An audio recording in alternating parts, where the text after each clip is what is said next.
Welcome back to another episode of the Real Life Investing Podcast with Jason and Rachel Wagner. We're in the new space, and it's just the two of us. I know. I asked Jason, I was like, should I sit next to you or across from you when it's just us? Like, what's the appropriate thing? And you said next to you. Yeah. I think this is good. Yeah. Get the camera angle straight on. Yeah. Woo. No makeup for Rachel. Air dried hair. Leggings and a sweat. This is like my true self. Yeah. Yeah. And it's like extra hot today. It is, yeah. So the Nook, we're claiming it's the Nook. I mean, I think the Nook is going to stick. That's the name, yeah. Yeah, I think it's going to stick. Victor, who we just had on the show, he posted on social media. He said, "Hey, thanks for having me on. You guys made me feel so comfortable. And also, the Nook is dope." And I feel like the Nook is dope is like a hashtag, you know?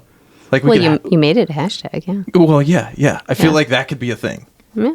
Just let's lean into it. Okay. The Nook is dope. I like it. Can I hear you say it? The Nook is dope. Not a word I use that often. That's all right. I'm going to use it a lot more. I feel man, yeah, we got to get some more dope people in the Nook. More dope people. Yeah, I agree. All right. Oh, cool. So we are diving into homeschool on this show, right?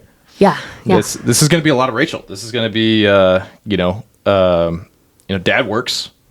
Dad is the single income of this household.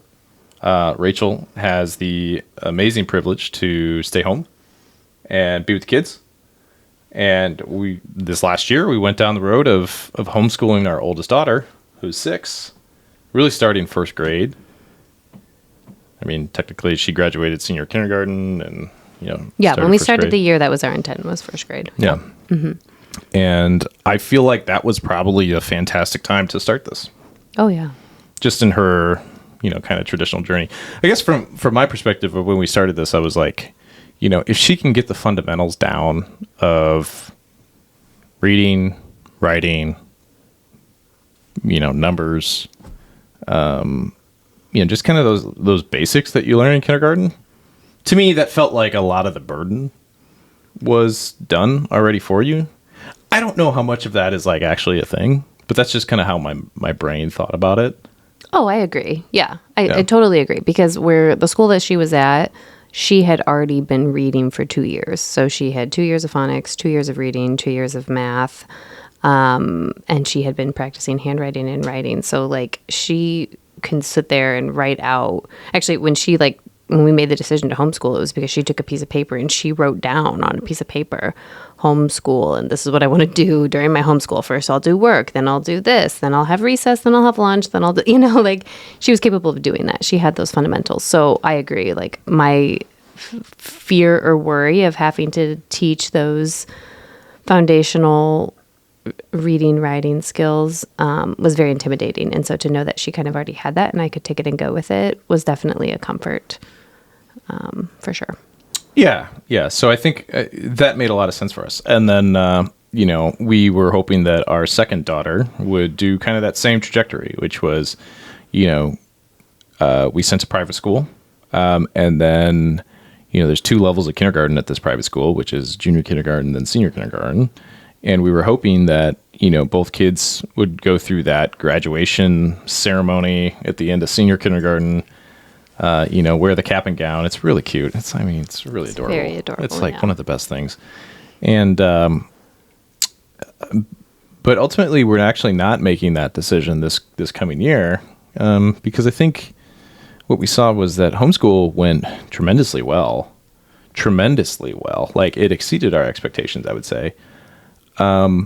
And it also was a lot harder for us to split kids between our oldest daughter being home, doing homeschool, and our second daughter going to kindergarten, and kind of completing that whole, well, hey, you're still in junior kindergarten, next year you're going to be in senior kindergarten. Don't you want to wear the cap and gown like your older sister did? And there was kind of some of that, but most days it was, I don't want to go, and it's not fair that Scarlett gets to stay home and I don't. Mm-hmm. So I think that ultimately, I think there were also some at school things that were happening too that was causing some of that resentment for her. And so we made the decision for this coming year that we are going to homeschool them both. And like you take on that responsibility, right? Now I have a cool position where I get to work from home, and I will admit that working from home and when you're homeschooling, you know, there is a lot of disruption that happens because my office is on the main floor. Basically, homeschool happens at the kitchen table. You know, I'll say that I wasn't as productive as I wish I would have been. But you know, there's gives and takes into that, right? So yeah, you also gave Scarlett a lot of really cool opportunities that have stuck with her, and I think will stick with her for a lifetime, of memories of going on showings with you or inspections with you. And she very confidently will tell people, my dad's a real estate agent. I get to go on showings with him sometimes. I mean, it's very clear, like... She knows exactly what I do. She knows exactly what you do. Yeah. Yeah. And, you know, and I think a lot of kids, they don't. I mean, I guess this is one of those professions where like you kind of, it's easier to recognize versus, you know, my dad was an accountant. My mom was an HR benefits manager. And like, I didn't learn what those really were until I was maybe high school, you know. We talk to some of our babysitters now, and like we ask them what their parents do, and they're like, "I don't even know," you know. Yeah, it's not all of them. It's not all. Not all of them, but there have been a handful who come through, and they're like, "Yeah, I don't really know what my parents do. I'm not really sure what my parents do." But that's a common thing because honestly, that's like, you know, sometimes when you're in the corporate world, you're in one of these positions, and you're just like, I have no idea what they do. You know, how many of your friends where you know that they work for a company, but you have no idea what they do? Like, isn't that a Chandler Bing? Like, nobody in Friends? Like, in the show Friends, nobody actually... Transponstor! Yeah, nobody actually knows what Chandler does, right? What is Chandler Bing's job? What is his job? What is it? He's like a data processing something or other. And there's a whole episode about, like... They don't even know what he does. What is Chandler Bing's job? Yeah. Yeah. Oh, man, I could talk about Friends all day. Didn't he try to sell, like, roller skates one time?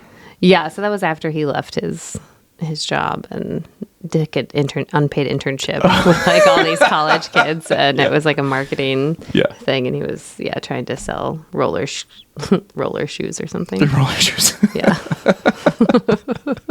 The fact that I know that is just ridiculous, but it's my favorite show ever. Yeah, so Rachel, you know, it's one of those people that if there's a show on in the background, it's Friends. It's the only show I watch. Yeah.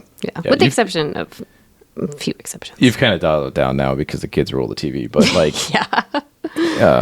you know, kind of our entire journey has been Friends and on in the background. Yeah, I know. When people are like, what shows have you been watching? I'm like, I don't have time to figure out what shows are on. Like the amount of, when we sit down to watch TV, it's so funny. We like both will scroll for like 20 minutes. And then at that point, it's like, we're not even going to watch something now. We might as well just go to bed. It's just so stupid. We don't know what to watch. There's so many options. There's too many options. And we don't know what to pick. So just give me the Chipotle menu of what I should watch. Yeah. You know? So to avoid that, you know, I just put on Friends in the background. Yeah. It's great. Yeah. Nice. Yeah. Anyways, that's off tangent. Yeah. But you know, ultimately, you're right. Is that our oldest, who was homeschooled, knows exactly what Dad does because she got to go on live activities with me. Mm-hmm. So I would bring her to showings. I would bring her to property tours. I would bring her to appraisal appointments. She would talk to the appraiser, and when we were there, I would describe. Like, these are what hardwood floors look like. This is what tile floors look like. Look at all of the natural light that comes into this room. Mm-hmm. And so she was just, you know, you could tell that she really enjoyed that. Sometimes, you know, you'd have to drive an hour to get to the city, you know, for an appointment. So she would get really bored, you know, and then we'd get there and then she's like, oh, it's all day long. Yeah. You know? There were towards the end of the school year, there were times where she would be like, well, how far away is it? How long are we going to be there? Like, she wanted to know the details before she committed. It's kind of funny. Yeah. But there were times, too, where, like, we would give her, like, a little checklist and be like, okay, go find, you know, how many door handles are in this house? How many windows are in this house? Like, just trying to make it a little more exciting for her. But overall, I think she really liked it, and it has given her such a confidence. Like, we've got a project going on in our house right now, and she's like, "What are your names?" "Oh, okay. Hi, nice to meet you. I'm Scarlett." Oh, talking to the contractors. She's just so confident. Yeah. And she just asks questions to us about, why aren't they coming today? And, oh, will they be here tomorrow? And, well, what are they working on? And she's just so in tune. She's just so aware of what is going on. And I think a lot of that has to do with just being home and being around it and having the opportunity to go with you. It's very unique. Yeah. So, yes, you were not as productive in an obvious business way, but you were quite productive in educating our daughter. Absolutely. Yeah, absolutely. And, when you actually like look back on that, because it's very easy in the day to day to just be like frustrated with like, oh man, I'm not getting what I wanted to get done. Like, you know what I mean? Because, I hear you guys, or like, she comes barging into the office during the, while I'm on the phone, or just like you begging to show me something. And I love those moments, and I try to remind myself that this is an incredible opportunity, and she's just coming in to show you something. So like, try not to make it, get upset, and but I think there's a lot of like, anybody that's a parent, eventually you get to your limits of like how many times is okay to come into the office and disrupt. You know what I mean? And so I just try to remind myself as to be a little bit better of a dad, and not like, hey, hun, like, get out. Or like, hey, you can't. It's hard. This dynamic of your office is hard. We're getting ready to correct that problem. But the bathroom on the main floor is in your office. And so it's really hard. Yeah, I think once we eliminate that, it will be a lot easier. Yeah, we have a weird setup that my office is like its own ensuite. That, the bathroom is the only half. Oh, I guess it's a full. We have one bathroom that's on our main floor, and it's not a powder room. It's actually a full bathroom. We never use that shower. But you have to go into the room in order to use the bathroom, which is totally goofy. So actually on our project, like hopefully within the next week or two, we'll actually move that door so that it's on the other side of the bathroom entry. That will help a lot. Yeah, it totally will. Yeah.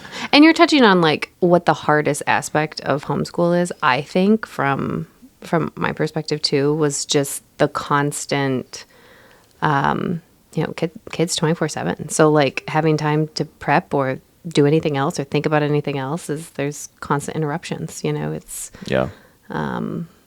really hard to find that uninterrupted time to get down whatever you need to do. Yeah, that's true. So I mean, how does that? I mean, because you probably felt it even worse. Like honestly, like you're the babysitter, all day long. Yeah. The days are long. I mean, they start, the moment you wake up and go until the kids go to bed, which was typically the same time I was going to bed. That's kind of like the routine we got in, and so it got really difficult to find time to do anything for myself. But how do you feel about that? Like, is that sacrifice worth it?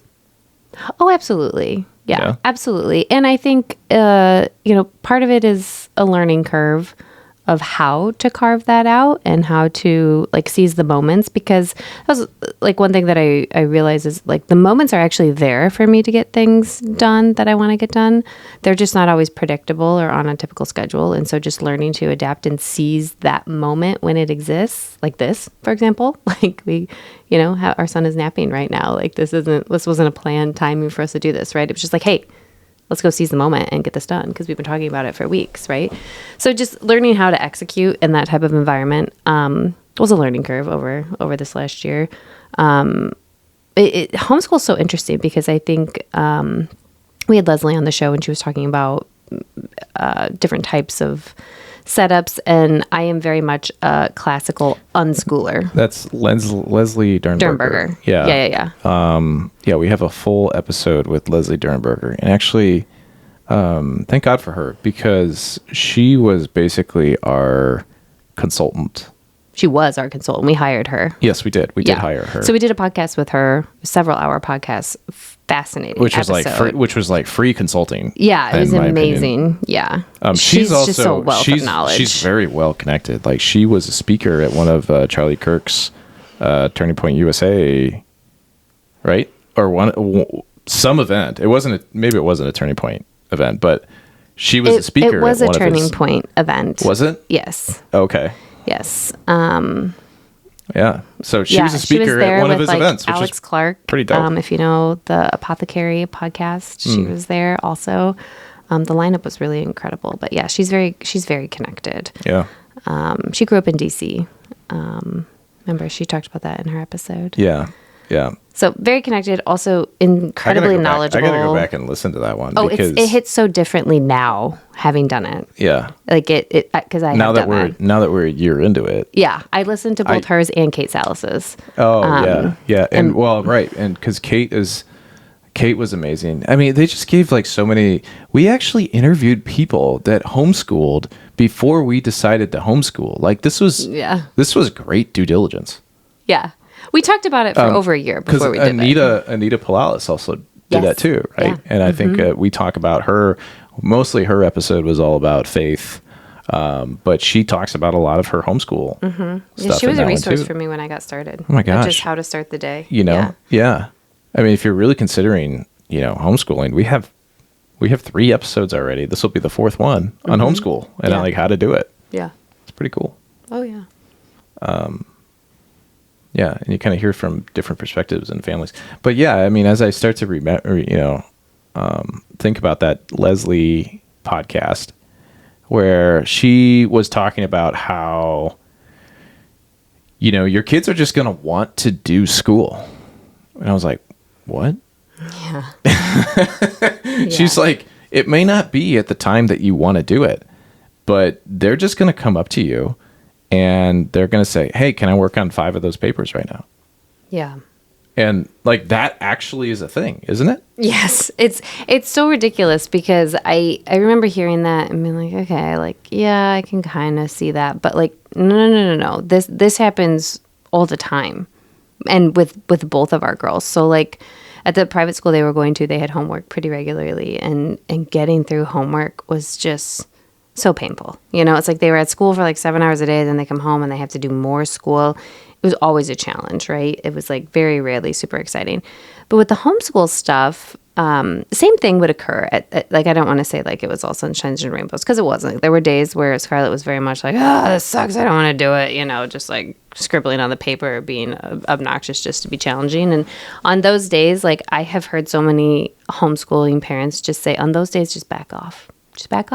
And I resisted that for a long time because of my like personality of just wanting to get my checklist done, like just do it. And those were the days we struggled the most. And so when I started leaning in to just be like, okay, we're done for the day. Like we're done for right now, maybe not for the day, but go do something else right now because that's what your body needs. She would come back and always at unexpected times. And this just happened yesterday where she had got a hold of my phone and, our kids are smart enough now they like unlock it. And my assumption was that she was on there, looking at something she wasn't supposed to do, like Amazon shopping or whatever. And so I was like, hey, give me my phone back. And she turned it around. She's like, I'm practicing my songs. I was like, what? She had gone on the CC app. There's an app for the curriculum that we use, and it's all practicing all the memory work that they have. And she was sitting there, and she's like, I haven't done these songs for a while, and I just wanted to make sure that I still knew them. So she was just voluntarily, this was like 7:30 in the morning, just voluntarily practicing her memory work of history and science and Latin and grammar and all this stuff. And those moments occurred so many times. And Layla, the same thing. Like I've had some homeschool days with her just on days off or over breaks or whatever, where we kind of like try it out with both of them to see like what the dynamic is like. And sometimes in those moments, she's really not agreeable. And then later she'll come back, and she did just the other day. She's like, I want to work on my workbook. So I pulled it out and I gave it to her. It's kind of like, okay, sure, you can work on your workbook. And she does like 3 or 4 pages. And I was like, great. That's amazing. And like, I remember Leslie giving this example of like this happening with her son. I was like, okay, like, sure.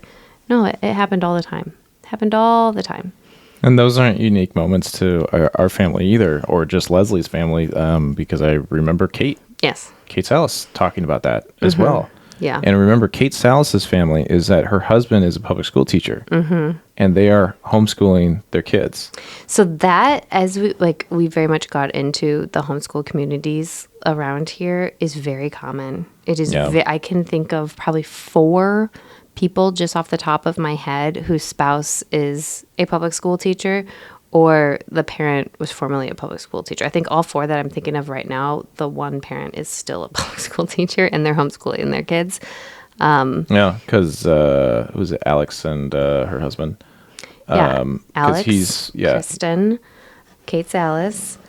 John, that's what I think of. Huh? Yeah, John, yeah, right? yeah. Alex and John. Yeah, we don't need to like fully name drop, but and then Scarlett's tutor through CC was also a former public school teacher.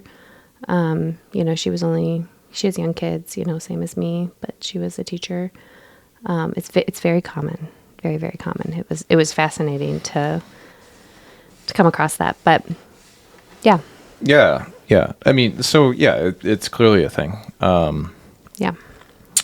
So why don't you just kind of like break down how the hell do you even do homeschool? You know, like what is this all about? And what is CC? And what is, you know, because there's probably the mindset of most people is that, well, how are you keeping them up with their peers?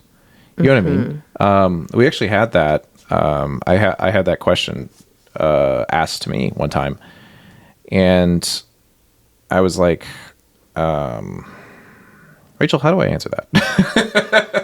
You know, I don't really know, right? But at the same time, I think your response was, well, what makes you think that her peers are keeping up with her? And which was very fascinating because maybe a couple of weeks ago we went to it was a gathering of other homeschoolers, and they were forming a community or a newer community in Barrington. Yeah. And one of the speakers that was talking that night, who was basically just kind of giving everyone like she oversees a lot of these different homeschool communities. And, you know, helps administer some of the curriculum and things like that. And she made a comment that was like, your child is going to pass you up like faster than you believe. And because this curriculum works and the types of techniques that they use, it works. So then it like, as I heard that comment and as I start to hear of, you know, some of the other comments of like, well, how do you make sure that like she's not falling behind? Type thing, it really made me think that actually what we're doing could be a better form of education. Yeah, I mean, nobody would normally think. Yeah. You know what I mean? Yeah. I think when Leslie put this in the podcast really well, is like define for yourself what a good education is. What's a good education, right? And I think I guess if I were to like, all right, let me try to formulate that. I would say a good education is somebody that is able to critically think, listen, formulate thoughts, you know, can write, you know, creatively, also has personality and is able to, you know, have social skills to like read a room and like interact with others. Yeah. You know, and then also, you know, maybe demonstrating that they have studied something and be able to regurgitate it in a way that shows how it's applicable. You know what I mean? So I don't know, is that like reasoning or? Yeah, I think that's great. And I think that's probably how a lot of people would define a good education. I think. I think the first part, thinking critically, maybe not as common to hear from people, but what CC does is... What does CC stand for? I know. I was like, maybe we need to go back. So you had asked, like, where do you start? How do you, like, do all this, right? It's insanely overwhelming. There are so many resources, so many communities, so many curriculums. It's insanely overwhelming. And so if anybody's, like, contemplating it, my suggestion would just be, just pick one. Just pick a, like, all-encompassing curriculum, because you can pick, like, Like what does picking your curriculum even mean? Like I don't even understand that. You know what I mean? Well, what you're following to teach. So you can do a la carte where you pick Albaca for math and Hooked on Phonics for phonics. And what does the public school choose? I mean, I think it's Common Core, but I don't actually know. Like, I don't know. When you ask that question, it's a good question, but I think it's Common Core. I think they're using Common Core. So you can pick a la carte by subject for homeschool curriculums, or you can pick something that kind of covers a wide range of subjects, and you get that entire thing, and then you teach all those subjects, but it's all a part of this one curriculum. So you could do like The Good and the Beautiful or Classical Conversations. That's what we did. There's a ton out there. Like I'm naming like little fractions of them. There's also like Christian Liberty, Homeschool has an entire curriculum that covers all subjects. So my personal suggestion would be to like pick one of those big ones first, just to get started. And then as you get to know your kid, you can move more a la carte.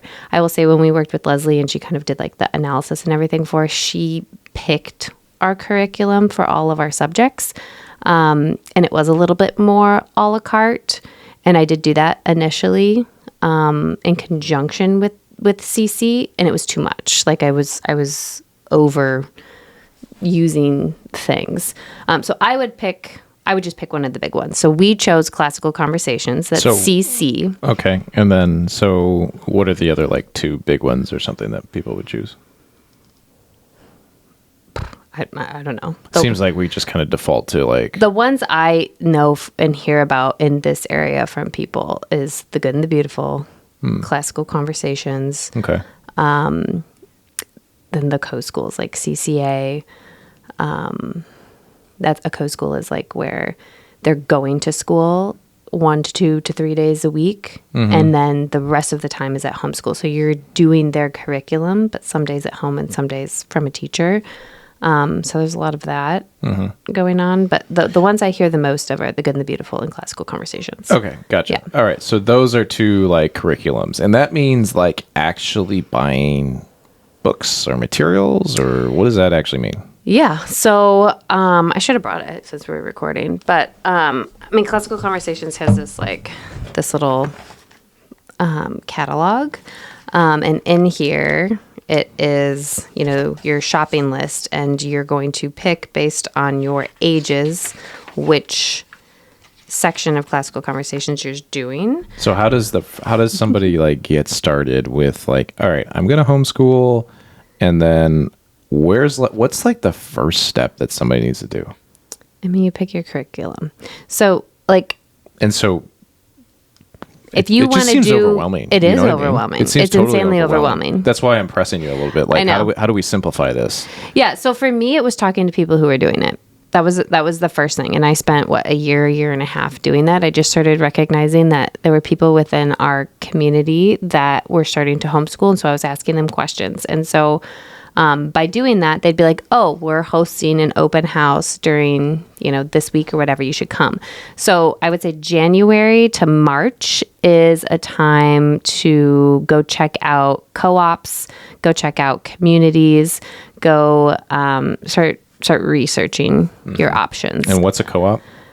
A co-op is a group of families and parents that have come together to offer classes. Most of the time they're like extracurricular classes. So like the co-op that we toured offered like gym classes and cooking classes and a Lego building class. Is that Heart? No. Oh. It's a different one. It's a co-op. But yeah, Heart is kind of the same thing, except it's a drop off. That's what I'm saying. There's so many things. So there's a lot. Yeah. Okay. I know. I'm trying not to like be all over the place, but I think the biggest thing to answer your question is talk to people who are doing it, and then go do preview days. Like go check it out. Like how often are those preview days?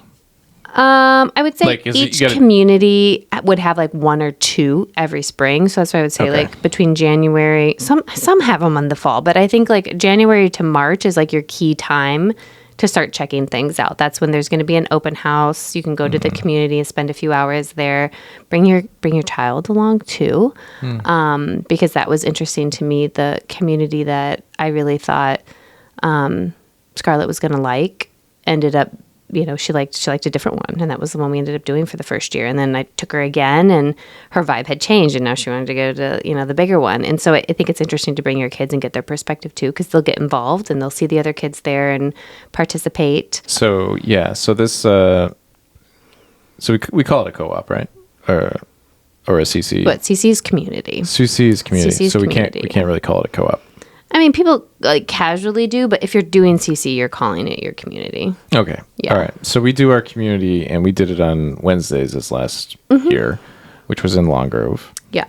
And it was one time per week. So that's what Classical Conversations is you purchase the curriculum and type in the zip code on the website, and it'll give you the list of the communities that are within your area. And CC is worldwide, so more than likely you will have something close enough to you to join or available.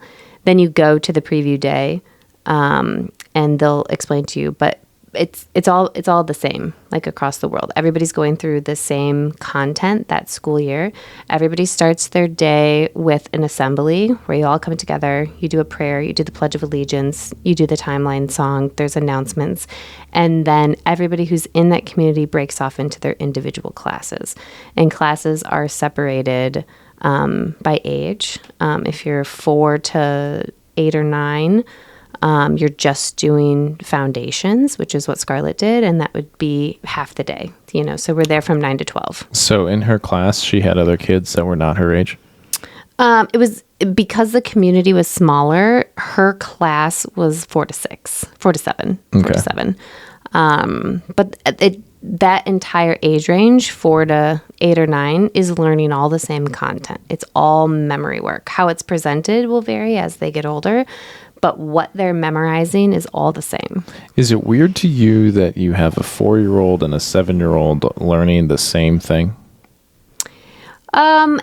Initially, it felt weird. Like, it took me several months to, get it, but it ended up being, as you were saying, you want, your kids to be able to communicate and to read the room and have these soft skills. And I actually saw with my own eyes Scarlett really take on a leadership vibe, not a role or anything, because that didn't exist, but she was a leader in her class, because she was one of the oldest. She wasn't the oldest, but she was one of the oldest, and so she really set an example for the younger kids. She helped the younger kids a lot. She befriended them when they would work on projects. It was interesting to see how kids would kind of pair off. Sometimes they would pair off by age, and then other times you would see them pair off by like there was this little kid who was a little bit younger than her, but he really liked building things too, and she loves building things, right? So those two paired off and were really, paired off. And I think as you think about moving into a workforce, you're not really going to be working with people who are all the same age as you. You're not going to go through life being with people who are all the same age as you. You're going to have people older. You're going to have people younger. You're going to have people of different abilities. And so I actually think it was really cool. In the same way that she could look up to the older kids too, not necessarily in her class, but in the other classes out there, there was a lot of opportunity to observe their capabilities too. And that's the idea of a community, right? Is there's a whole, it's from 4 to high school, 4 to 18. So yes. Yeah, that was weekly, every Wednesday, and for 4 hours, right? Yeah, 3 to 4. The school part was, 9 to noon, and then we would stay for lunch and recess. You would be there the entire time. You're not dropping off. It's not a drop off. Yeah, parent has to be there the whole time, participate. Yeah, CC is very much parent, student, tutor. It's a, threefold. I don't know if I should have. I don't know. I feel like your camera is or your mic is covering your face the entire time. I know, it's weird because I'm trying to talk to you. Well, I'm so you can just move it just a hair. Just move it on. Yeah, no, you can still look at me. You can do what you were doing. I was just saying that you're so cute. Okay. It's all right. All right. What's your next question? No. This is all good. So, all right. So that was on Wednesday. So then you have to fill the time. And I remember I went one time, maybe two. Yeah, you went a few times. And the parents participate, right? The parents are well, at the end of the day, the parents are the ones that are administering the education. You are doing this stuff at home with your child, and you meet. It's kind of more of a making sure that you're all on the same page type thing every week. The idea, classical conversations. I kind of explained, like, you get paired off into your little group. Everybody's doing the same thing worldwide. So literally everybody is learning the same content for that year. It's split up into 24 weeks, 12 weeks before Christmas, 12 weeks after Christmas. And so there could be some variation as far as when you start, but that's the split. And each week when you come to Community Day it should be the introduction of the content for that week. So the tutor or the teacher for each class is introducing the new memory work to the class that day, and then the parent takes that and over the next week is practicing that at home. Mm-hmm. So they kind of like give you, hey, we're going to do it to this song. So like you have the book, but like they're the ones who are like, this is how we're doing it. And like, oh, it's helpful if, you skip in a circle while you practice the memory work, or like do, dancing, like whatever, something else to like help the kids memorize it. Yeah. What I found very interesting is that most of this foundational period that, for classical conversations, at least for Scarlett, was that everything was song-based. Mm-hmm. So science was song-based, geography was song-based. Yeah. It's because it's really tapping into math, how you memorize something. Yeah. And so like go through a skip counting, can you do it by fours?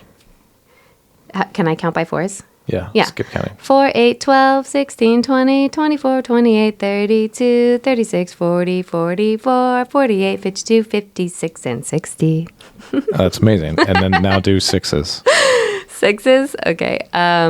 6, 12, 18, 24, 30, 36, 42, 48, 54, 60, 66, 72, 78, 84, 90. So like I know it's actually like harder for us, but Scarlett is like flawless. Yeah. So I could pick up a little bit of that because I overhear you guys, right? And so can Layla. Layla learned so much this year, not even being in our school days. It's fascinating. Well, give me a science song. The circumference of a circle or whatever. The area of what is it? Geometry. Let's learn some geometry. The area of a rectangle equals length times width. The area of a square equals length of its side square s squared. The area of a triangle equals 1/2 base times height. The area of a circle equals pi times radius squared. The circumference of a circle equals 2 times pi times radius. Geometry. I mean, that's insane, right? That's what you're teaching. I mean, that was beautiful. I love that I could just ask you to do these things. I know, you really put me on the spot. Like, it's summertime. It really proves that you were doing the work. Yeah. Right. And our child can do the exact same thing. Mm-hmm. It seems like some of your tactics and tricks on this, it wasn't like you would sit here and like, all right, let's listen to the song. You were like, all right, go play in the other room and I'm going to have the song on and I want you to sing along with it. Yeah. So when we first started, September through December, honestly, was like such a blur. And I was just like trying to figure it out. And like those first few weeks, I actually kind of like chuckled because I thought it was so important to have a homeschool space. And it's not that that's not important, but over time I learned I didn't need it, right? At this age, I just don't need that space. And I would try to like start the day, like the first few weeks, like we would do the Pledge of Allegiance and we would, sit and, we would sit and do the Pledge of Allegiance. And we would sit and like start our day how a normal school day would start, right? And what I was finding is like, that was like taking up so much time and not adding like a ton of value. Not that the Pledge of Allegiance doesn't have value, but I didn't need to do that every day at home, right? And asking her to sit there and like do these like repetitive things wasn't working. And so once I saw that the memory work was working for her, I started relaxing quite a bit. And that's when I really started seeing things work so well. So we would start the day with memory work and with songs repetitively every day. But it was always like, okay, I'm getting your papers ready. I'm going to put the songs on. I want to hear you practice. But you can keep doing what you're doing. So if you're playing, if you're lounging on the couch, like whatever you want to do, that's fine. We're going to start the day, but we're going to start with these songs because there was a Bible song, a timeline song, and then, I would typically review like last week's memory or whatever. So it's like 20 minutes of music, but she got to keep doing what she was doing. So it was kind of like a warning of like, we're going to be shifting into papers, but we're also learning while we're doing that. And just having them on in the background, one, was super helpful for me. I needed that every day, like repetition. But she picked it up flawlessly. I mean, she just learned it so well. And then that was a routine after that. Then she'd be like, okay, well, I need a snack before I can start papers, right? So she'd go get a snack. And then the papers would be the supplementary curriculum that we had to do. So if you're going to do classical conversations, you will need to have like a reading language arts program that you choose. And then you'll also need to have math. Eventually, CC will take over that curriculum-wise once you get into the essentials level, but at foundations, you're going to want to have your own reading program and you're going to want to have your own math program. Yeah. Yeah. What I also kind of picked up on is that, so essentially your day would start at what, 9? Yeah. 10? 9 o'clock. Yeah. I would aim for 9 to 11 max. 2 hours. 9. Yeah. Max. So essentially you're doing 20 minutes to 30 minutes of song work. And then you would shift into papers. Yeah, we would do phonics, handwriting, math, and then spelling. And a lot of that was CLA curriculum that you did for the handouts and things like that? Yeah, so phonics, I used Explode the Code. That was a recommendation from Leslie. Handwriting, I used a recommendation from Leslie, which was a reason for handwriting. I really like both of those. I'll continue those with both Scarlett and Layla. And then math, we kind of like jumped around a little bit in math. We started the year doing Mi'kmaq math and brick math. Scarlett loved brick math because it was like Legos. So she like literally was like building out math. I didn't love that math curriculum. And because she already had that foundation from CLA, it was easy for me to just get the CLA curriculum and then just like keep going. So we're continuing with that. That seems to work well.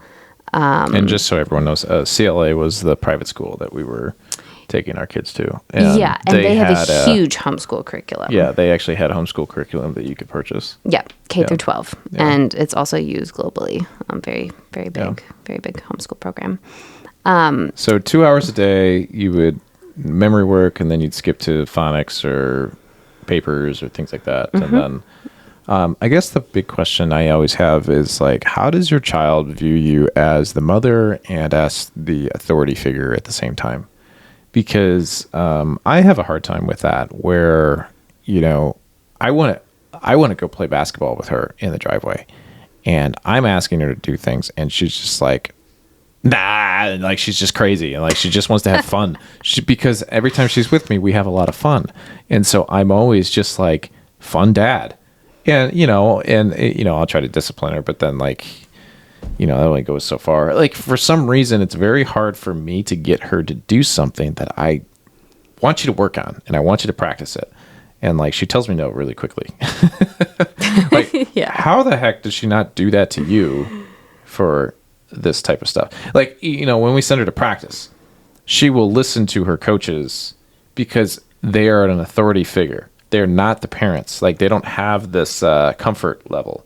Right. So when a coach is asking them to do something, she's like listening and doing it. And I don't know, she's just a better listener, right, in those situations. I think that's very common for a lot of kids. Yeah. So how do you transition from being that, comforting mother to authority figure? This is what we need to work on. Yeah, it's hard. I think it's harder for you for sure. Like I think you definitely have that 'Cause we fun have too much parent fun? role. Yeah. Yeah. You're definitely like, it's just the nature of how we're set up, right? Like I'm with them most of the entire day, and you're working most of the entire day. So when you do come in, you're like, all right, I'm ready to have fun. Let's go do something awesome because I'm finally off work. And like, it's kind of rare that like I have those moments, right? So I think part of it is it's harder for you just because that is your role. You're fun dad. Fun dad. Yeah, you fun know? dad. Yeah. Fun dad. But it's certainly hard for me too. And I actually don't even feel like I have like great advice on that, except that it did get better over time.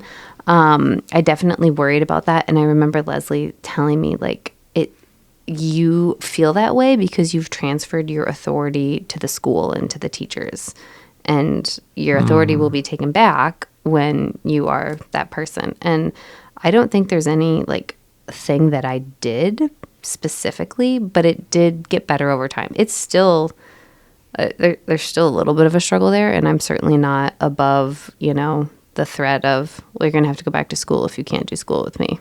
I mean, I don't think that's a great approach, but I certainly used it several times. It was like, if you're not going to, learn with me and try your best and do your best work, because there were certainly times where it was like, okay, I'm done. And it was like all scribbled handwriting. And I'm like, no, you're not done.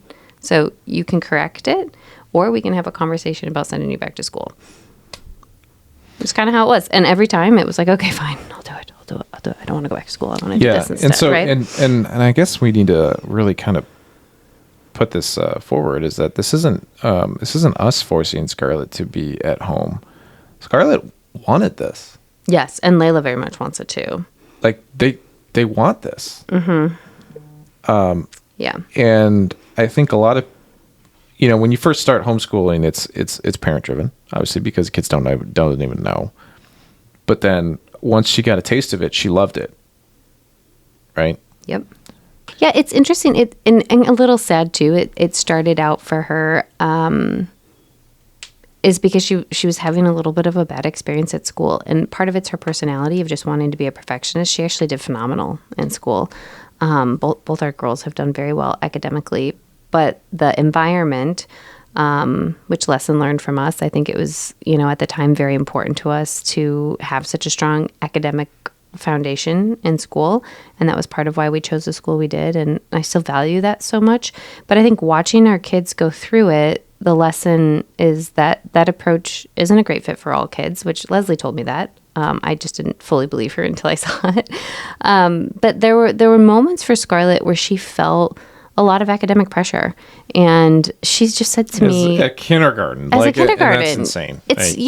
I'm so totally sad about that. And I wish I could take that back for her, because she even said to me the other day, I was like defining a word for her, and she ended up like associating that with her experience with math tests in school.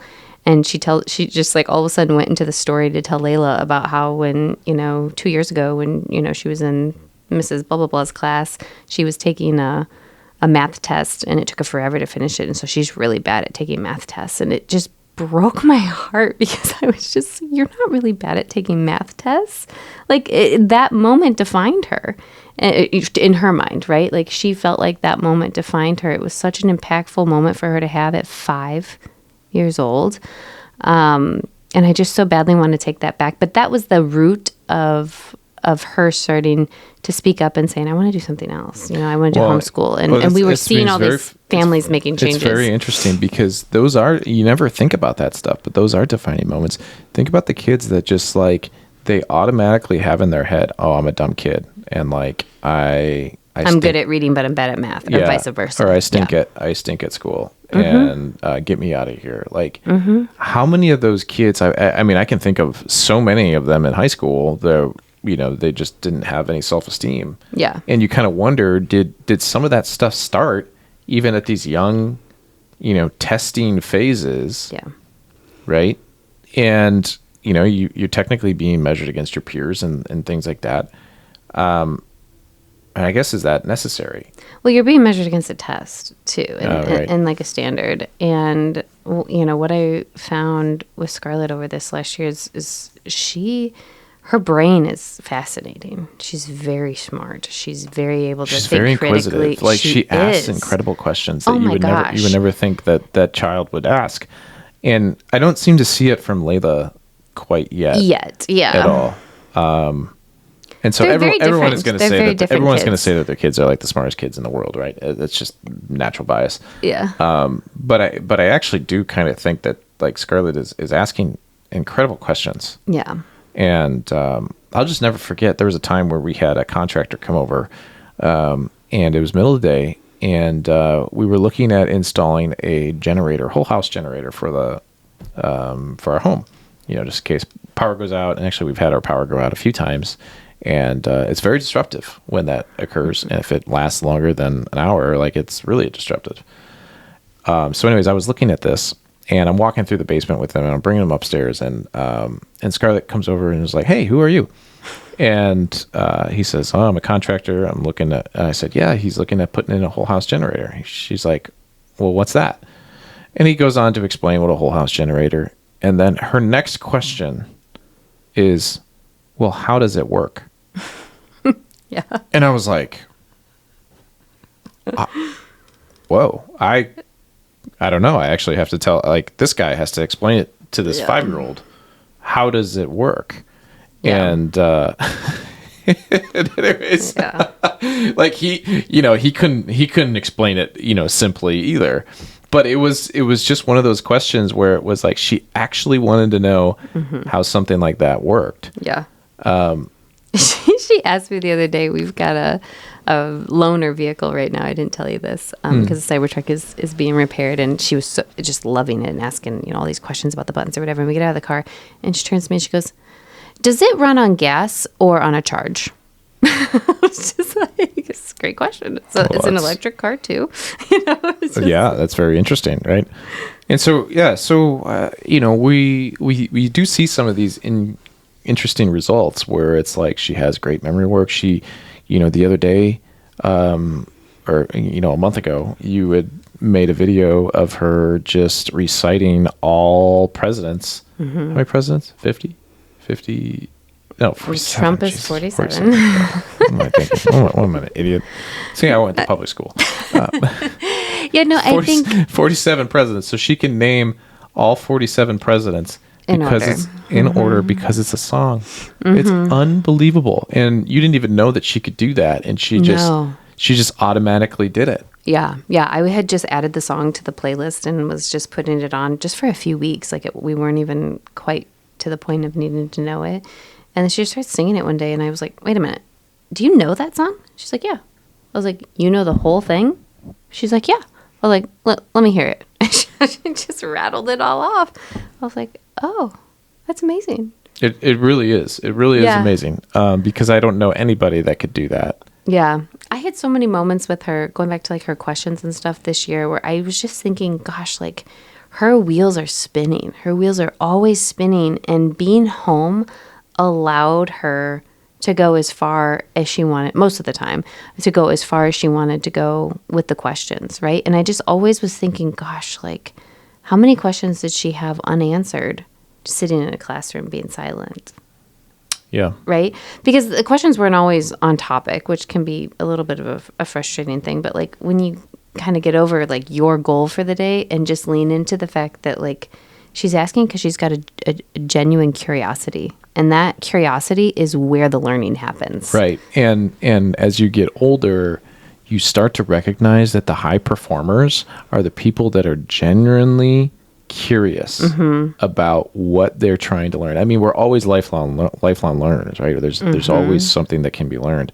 And especially as we go into like this advancement phase of, AI and how it applies in our life and like how you can use that in your day-to-day now, right? So you're always going to be learning stuff. And so it's the people that are genuinely curious about how that stuff and how it can be applied. I mean, those are the ones that end up winning that I see, right? And so fostering this genuine curiosity that is forming at a beginning age is all of a sudden when, I don't know, you go back to what I said about education and what I was thinking was a good education. I didn't label that.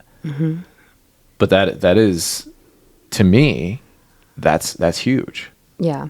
One of the big focuses of a classical education and classical conversations is to teach kids how to think, and not what to think. Teach them how to think, how to ask questions. I think the saying goes like, name like Adam, question like Jesus, persuade like Paul. Like those are the three pillars, right? So the whole idea behind foundations is like, she's not supposed to understand how to do geometry at this point, right? She's not supposed to understand that she's doing multiplication or who Charlemagne is, or, she memorized all these history things. And like, it's truly just memory. Like that's just the naming phase, right? But as she gets to, I want to say it's age 9, is when they'll start essentials. And that is the perfect time for that, because that's when your brain starts trying to put pieces together, right? It's like you've learned that this chair is blue and this is, now it's like, okay, well, how does this all like work together, right? And that's the next phase, is you go from foundations to essentials. You keep doing foundations, I think, until 12, but you add in essentials when you're 9. And that whole phase is all about the questioning. And then when you get to the high school or end of junior high school level, that's when it's more persuading. And that's when they're doing debate and they're doing, more reenactment type stuff. So I've lost my train of thought here, but that's the whole point, right? It all essentially ties, it all comes together. Yeah. And that's what I recognized when we went to that, kind of the orientation just this past month, where we had all those families that kind of met in Barrington, and we had the CC director that was kind of talking about what classical conversations is and how essentially from beginning age all the way up to high school, this is like what to follow. What I took away from that conversation is that it's delayed gratification for the education part, because it's all going to come together as they get older. Yeah. And so then when they reach that next level, the memory work's already done. So they don't have to spend time trying to memorize these formulas or these facts or these years or the timeline of events that I couldn't even tell you, timeline of history really from my own education. Because, when we got there, it's like you're trying to memorize it all, but then you're also trying to apply it and understand it. So by the time these classical conversations kids or classical educated kids are getting up to that point, the memory work's already done. It's already there. They don't have to worry about it. So now they can take it to the next step and truly ask questions and understand and try to put it together, right? Like, I don't know about you, but like when I think about like learning about history as a kid, I know I did American history in high school. And then, I feel like I did like early Native American type history, like in elementary school. I have no idea what we covered in middle school. I could not tell you. All I know is like timeline of events. Couldn't tell you. Prior to CC, I would say this last year in teaching Scarlet CC, I really like regained some of my own education. But I don't know about you. Could you, label some things that we learned in middle school? Well, just do you think you had a true understanding of history as you were learning it and going through it? Oh, in history? Oh, no. Yeah. No. I mean, the only thing that I really remember is that in 8th grade we had a U.S. Constitution test, and that was like the biggest thing. You had to know all the, basically everything from the Constitution. Yeah. Did you apply that? Could you apply that now? Do you understand that? No. What I can recall now is that there's 3 branches of government. I mean, very basic stuff.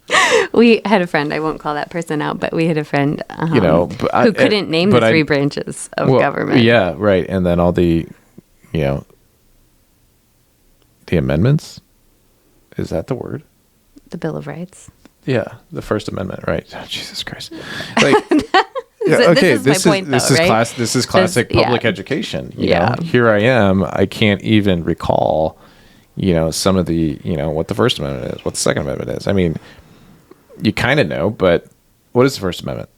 Freedom of speech. Freedom of speech. Okay. I think I probably could have come to that. Yeah. Everybody probably knows the buzzword ones, right? But the second one, it right to bear arms, right? Yes. All right. The third one, I have no idea.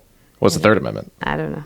Okay. Well, at one point in my 8th grade life, I knew exactly what those were. But all you didn't know them. You just memorized them. Just memorized them. Yeah. Yes. Yeah. that is the only history thing that I can really recall of, middle school. Yeah. So other middle school stuff that I kind of remember was like working on word problems, like math word problems, Spanish class. Yeah. Yeah. So curriculum wise, I did sprinkle in a couple of like random things. We would do a little bit of language. We would do like a couple fun like health projects and stuff. Like I did sprinkle in things on off weeks of like that type of random stuff. And I envision we'll do more of that this year. Yeah. But all right. So, I guess how do you feel going to have 2 kids at home going into next year? Because that seems daunting. And how do you think that's going to go? I think it's going to be great. I can't wait. That's, and then I'm also thinking of Rachel where she's like, God, give me a break. I can't take it anymore. Like you need to take the kids and I'm going to go for a walk. And that's other, Gee, thanks for the other side. Well, that. no, I mean, again, every parent gets their breaking point, right? And yeah. And I'm going to give myself some grace here and just point out that in busy season, your days can start as early as 7:00. And on those days, it can be literally 7 to 7, 7 to 8, where it is just me with all 3 kids. And it's hard. It's really, really hard. Yeah. So you asked specifically about the schooling part. That's the part I'm really excited about. Yeah. Okay. All right. I'm also, it's an all-encompassing question of like, how do you think it's actually Yeah. I mean, go? the hardest part is those really like hard, long days for sure. And, our third born being 1 and entering that like toddler, he's very much in the toddler phase right now. Like I knew going into this year that I was going to need help with him. So I've got him set up to do a couple hours, a few days a week where he's going to go. And that's going to be our core learning time. So what's that? It's like a PDO, Parents' Day Out at a church. Gotcha. Okay. Yeah. So he'll have a few days a week where he's out. And then on Community Day, he'll come with us to Community Day because there's a nursery. So like all of us, me and all 3 kids are going to go to Community on Monday. Scarlett and Layla, will be in their class and they'll be doing curriculum and I'll be bouncing back and forth between the 2 of them. And Wes will be in the nursery. And then when the class time is over, we'll do lunch and recess together and then we'll come home and our school day is over. And then it will be, either they get to play or we get to go to a park or they'll have some type of piano or activity that we do. My goal is to have as many of their activities as possible at like the 2:00 time frame. So we're always home for dinner. It's not going to work out because some things are just set in stone, right? But that's the goal. And then, Tuesdays, Wednesdays will be home. Those will be homeschool days. So we'll have low key mornings. My goal is for both of us to get a workout in the morning before the day starts. And then I'll do school with the kids from 9 to 11, or with the girls from 9 to 11, 9 to 10:30, whatever. And because they're both going to be doing classical conversations, their memory works all the same. So we will do all the songs together. Layla and Scarlett will be learning the exact same thing. So that is great, right? When it comes to papers, they both have foundational phonics and math and handwriting that they're going to be able to do. It's not going to require a ton of instruction for me, especially for Scarlett. Scarlett will really be a little bit more independent this year on that stuff. Layla's going to require a little bit more help because she has only really had 1 year of foundational work. But me feeling a little bit more experienced, I feel a lot more confident in like assigning the paperwork to Scarlett and then working with Layla. And then we'll have to split for reading more than likely. I haven't decided exactly how that's going to go, if, they'll take turns side by side or if I have designated times for each of them. But one of them will break off and do a table activity while I'm reading with the other one, and then we'll swap. So table activities is something I introduced like this year, and it's like Legos or making a bracelet or playing with like the little diagram blocks and stuff like that. But something they have to do at the table that can be done independently, doesn't require my help. So we'll do that. And then, I envision some point in there, there'll be like a break. We'll recess, we'll go outside. Maybe we'll do memory work outside. But then we're done. That's it. That's awesome. And then they get to play. Clearly you have a plan. I do have a plan. Yeah. Mm-hmm. Let me ask you this. why don't you just send them to public school? It's like such a loaded question. Or why don't we send them to public school? I said you. Yeah, I mean, it started out as I didn't love what was happening in the public schools, right? Like, we found the private school because of what was going on in COVID. Like, it's not because we wanted a Christian education. It was because we didn't want our kids to wear a mask. That is why we found that school. So it started out as that. Then when we were in that environment, that's when we found our faith again, is watching it come through our child. So then it became, I not only don't want to be told what to do with the mask stuff, but I also want my child to be in a faith-based program. And I still feel very strongly about that. Like, the whole, purpose behind CC is to know God and to make him known. That is their goal, right? So that's still very much a piece of what we're doing. There's a page in that catalog that basically has God at the center of everything, right?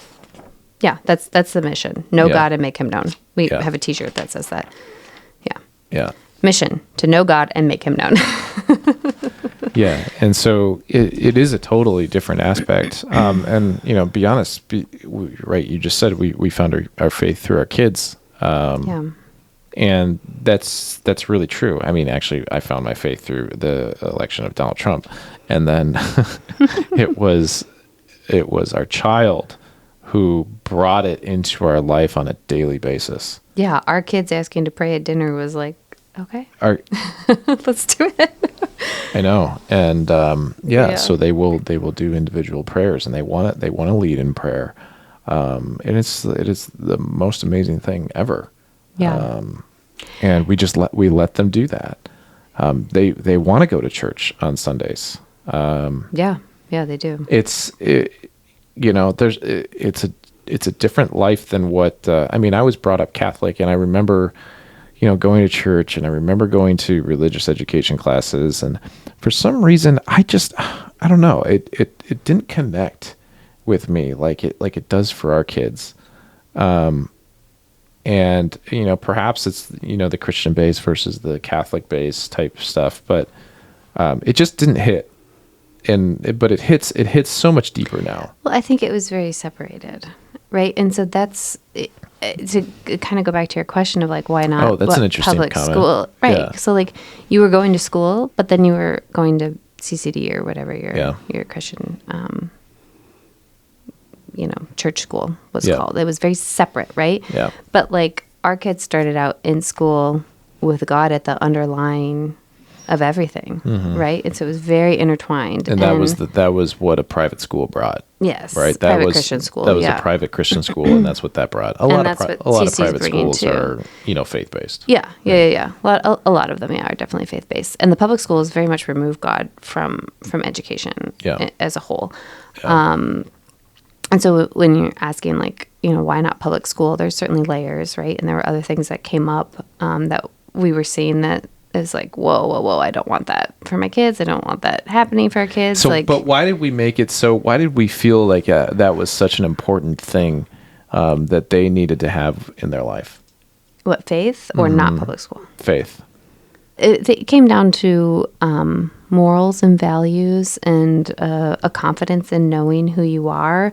Yeah, I guess as we started to see some of the things that in some of the stories that were coming from public schools and the teachings and I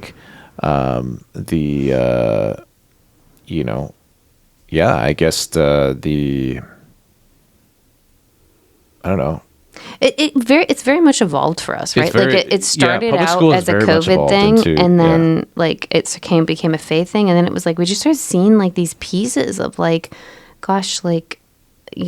it's not to say that that's going to be the answer and work for everybody, because it's not, right? There's plenty of people who grow up in a faith-based school and are really unhappy and struggle with all these things, and it's not to say that it's the end-all be-all, but I think when faith is at the center of what you're educating, you tend to have a stronger sense of who you are and what your mission and goals are in life, and the why behind what you're doing.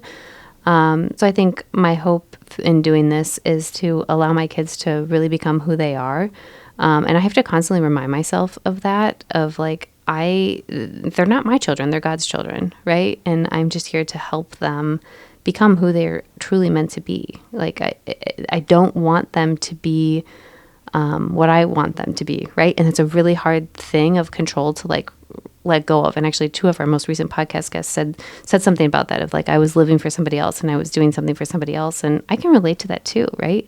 Of like going and getting this job because that was going to be the thing that saved me and, you know, kept me going, right? Like, I don't think we want that for our kids. I think we are like living a life of as much freedom as you can really have, right? Like, we're not working for somebody else.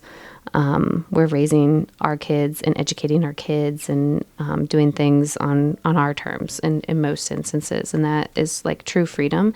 And I want them to really, really feel that and have the ability to truly find their passion, their strengths, their desires, be confident to go out and do whatever it is they want. Yeah. Yeah, actually, that you bring up a good point, because you know, one of the reasons we pursue real estate, whenever you, the company Bigger Pockets, okay, that name means a lot, because Bigger Pockets is a place where I first found a gateway where you can become wealthy if you follow real estate and if you learn real estate. And Bigger Pockets was a place where your pockets could grow bigger if you would learn real estate.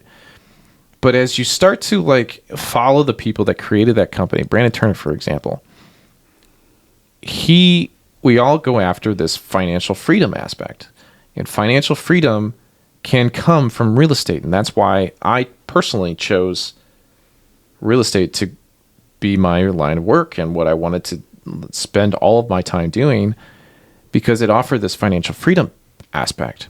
All right, so great. So now I don't have to work for somebody. I know how to make money. You stay home. And so that's a part of financial freedom.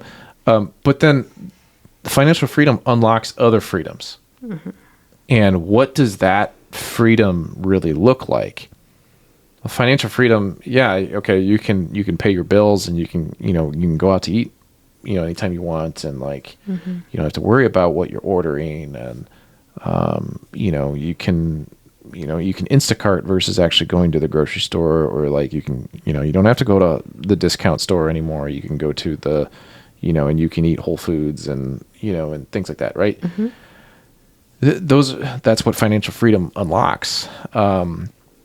But at the same time, what this is also unlocking is the freedom to educate your children and give them experiences that many people wouldn't be able to do. I mean, we're not bound by a school schedule. Yeah, right? We're not. We can go on vacation whenever we want. We can go do whatever we want. We can start the school day whenever we want. If I want to do a 4-day school week, I can. If my kids need to take a couple days off because we just did a family vacation, we can. If I want to do school over vacation, we don't have to ask for permission to take my kid out of school to go.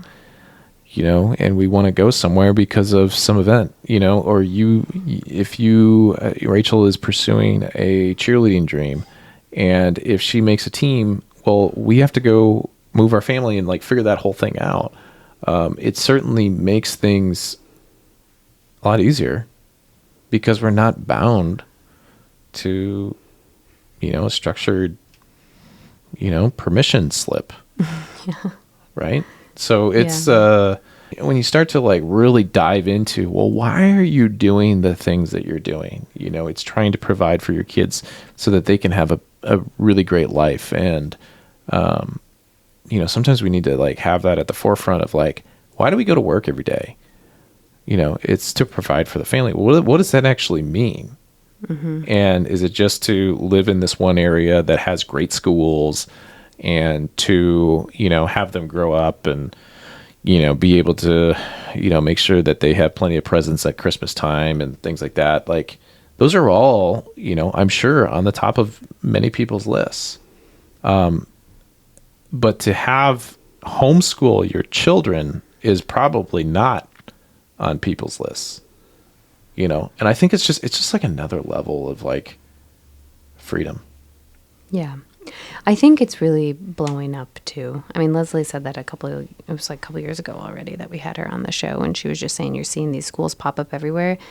And again, like I will say, even in just this last year, schools are popping up everywhere. There are new schools that are popping up all the time that are interesting, right? And there's more and more people who are choosing homeschool, both the CC community that we are going to be going into this fall and the co-op extracurricular drop-off program that we're going to do on Thursdays had waiting lists. We were waitlisted initially for both things. That is how big homeschool is becoming. It is just blowing up numbers wise.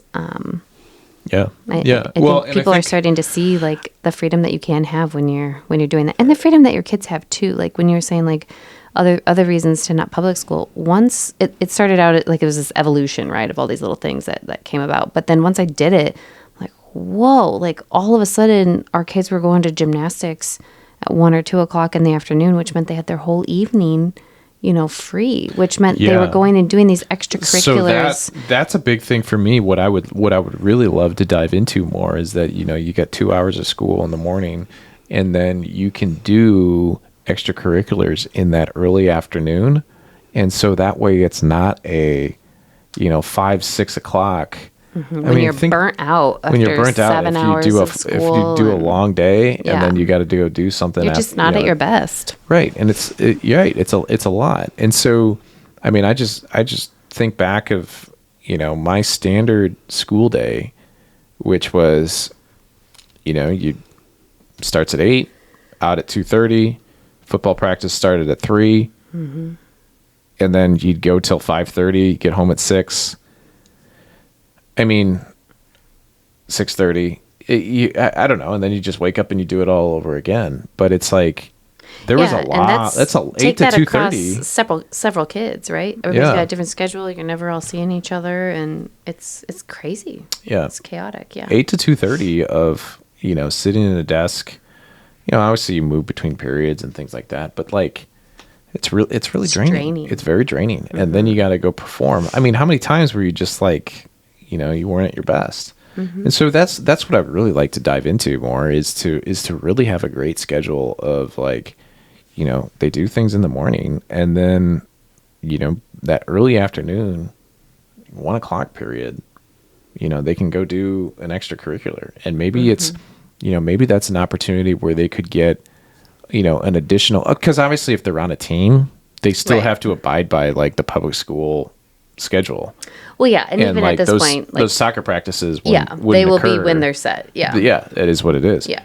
But maybe there's an opportunity to do, even further development if wanted a private of lesson. Like private lessons of like, this is when you can have your one-on-one coaching with somebody. Right. And so it's just like, this is how we can get, almost a competitive edge in terms of their development to have a little bit more focus time on whatever extracurricular piece that could be. And it could be piano, right? Yeah. And that was part of the day is Scarlett had to practice her piano, and now Layla will too. Yeah. And you added something like towards the end of the school year too with Scarlett is, okay, you got to go do 25 baskets every day. You love basketball so much, so you're going to go out and you're going to go practice your skill. 25 baskets every day, right? Right. And that's what, the freedom allows us to do is it's like, okay, you got this academic piece, but you also have these other interests and these skills that you want to work on, you want to learn. So we're going to help you develop that discipline to do it. And I would do that with her. I would say, okay, we're going outside. We got to go make our 25 shots and let's go do it. Yeah. And, it is what it is. We haven't done it in a couple of weeks. It's summer. It's summer. It's kind of hot. We're very much on summer schedules. Yeah. Relaxing. Yeah. But yeah, no, I mean, this is all very, very interesting stuff. All right, let's go with the biggest heavy hitter question. My concern is that many concerns is that they just won't have the social skills and they won't have the friends.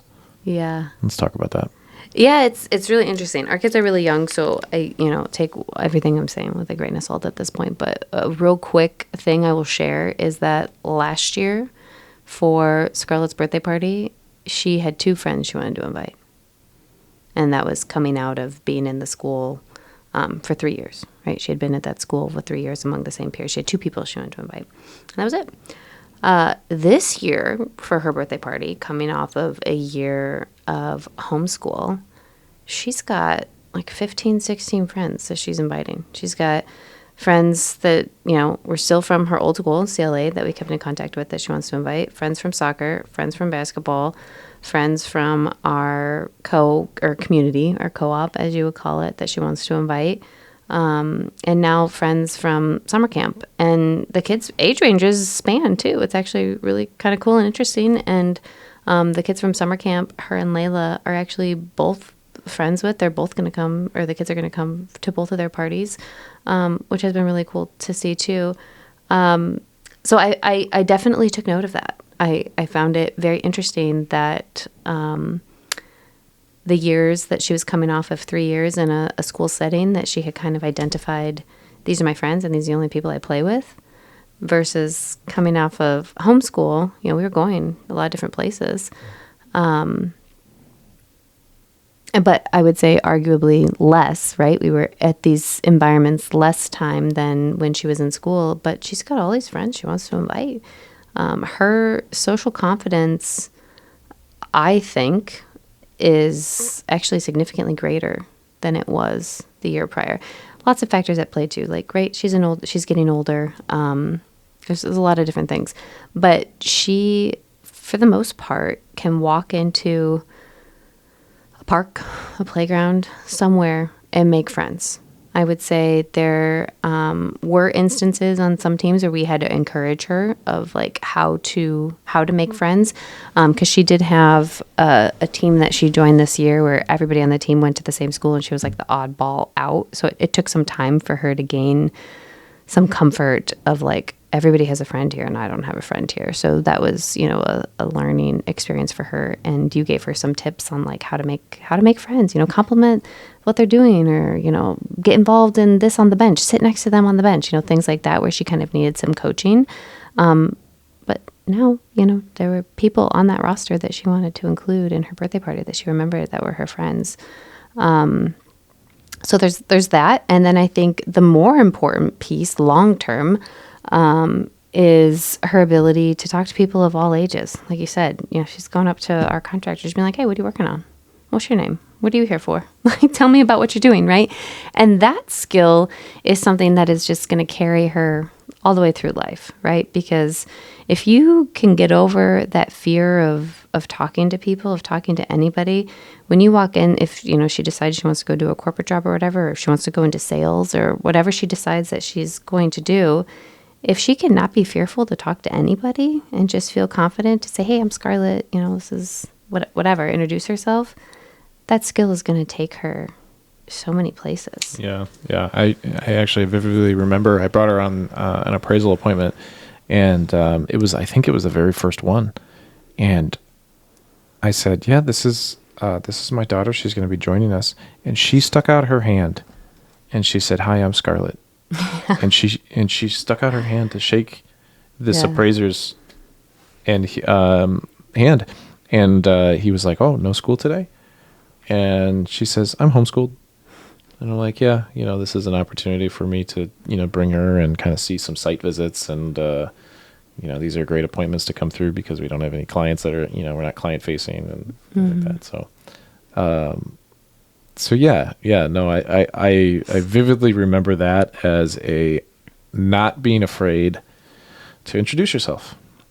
Yeah. And there's a lot of, Layla's not there. She's very shy. If Scarlett's with her, she'll do it. Yeah. Yeah, that's true. That's true. Yeah, I would also say, just to like be a little more humble with it, is there is certainly a greater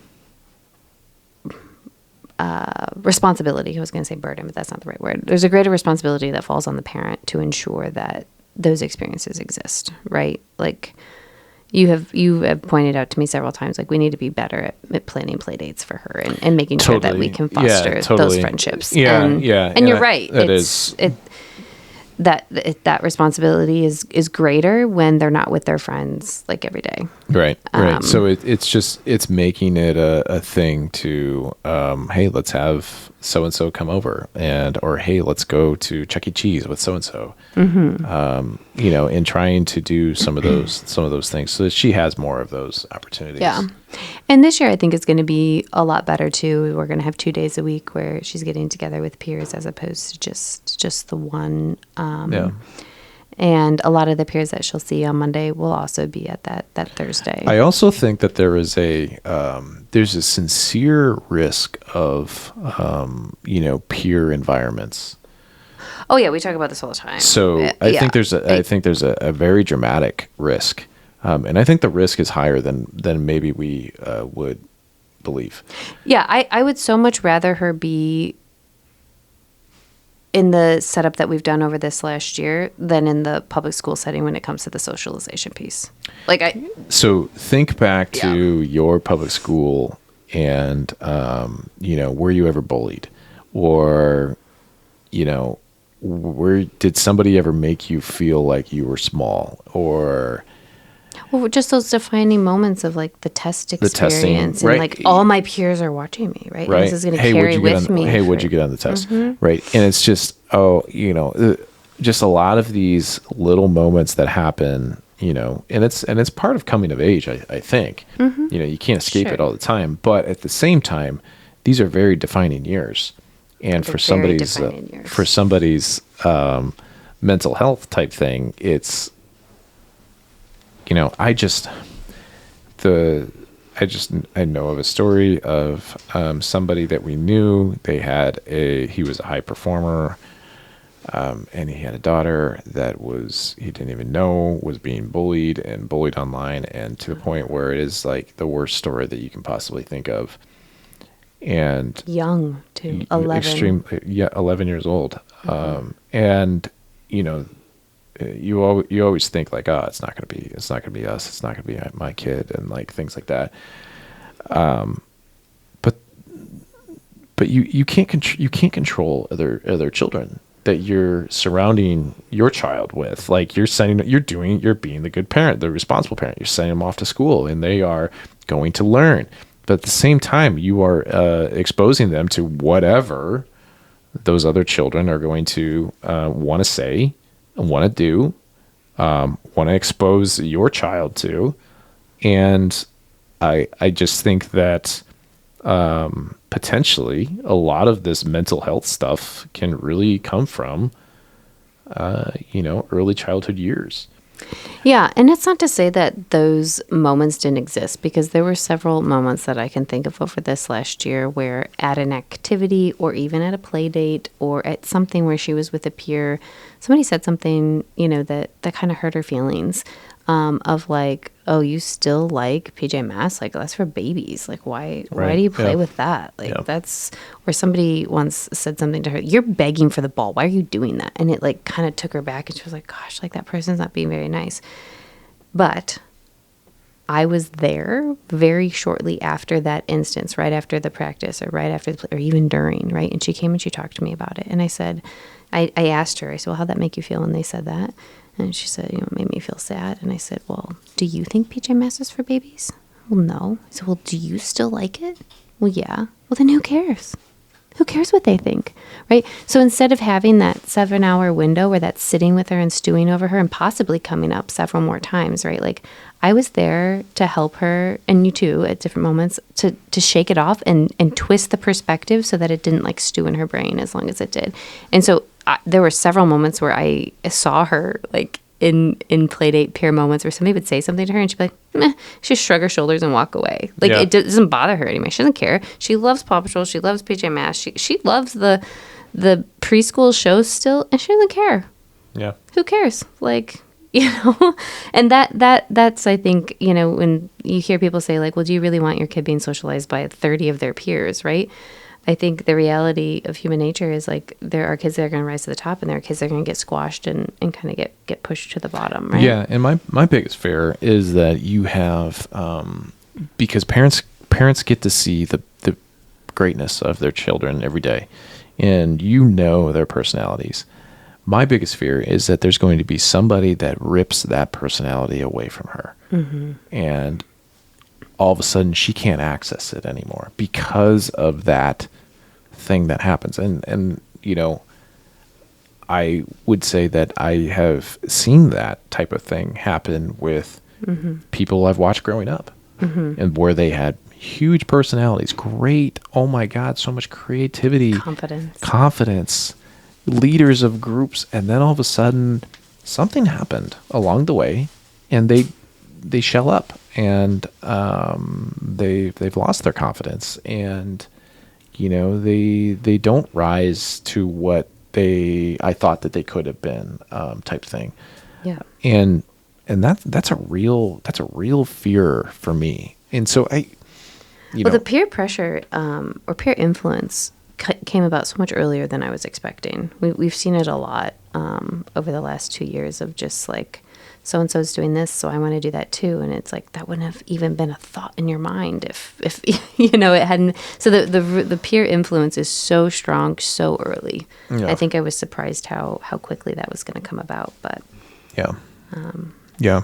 So I think overall, like, we can offer great opportunities for our children and on the social life, and hopefully, they're not. Yeah, I mean, we can't protect them right for so everything. Early. We're not trying to shelter them their entire lives. I mean, obviously, but there's certainly things that we want to like limit the exposure on. 100%. Yeah. One big parenting thing that we're really focusing on now is like, I don't want them to have iPads. I don't want them to be in a school where they are working on iPads and they are working on Chromebooks, or like, I just don't want that, because I see what the addiction has happened to me, and how I'm addicted to my phone, how I just can't stop scrolling, how like, and I'm the content creator guy, and I kept thinking like, oh, it's okay for me because I create content. I'm not actually addicted to it. It's totally wrong. It's totally false, right? And think about all the other people that don't create content and they just consume. Like, they're obviously addicted to it. Why would I want my child to start that addiction at 6, at 7, at such a young age? Yeah. And incorporate that type of technology into their day-to-day learning. So, that's a massive bit. Toy Story 5 was like one of these big wake-up calls. Go see that movie and you recognize that like all the toys that, basically the premise of the movie is that this iPad comes walking in and steals the attention away from the toys. And, and there's opportunity for cyberbullying. Yeah. And there's opportunities for cyberbullying and things like that. And, these are, so yeah, it's kind of like, I want to shelter my child away from some of that technology, because ultimately we've learned that, these things are good, but they have severe side effects. Yeah, it's really interesting.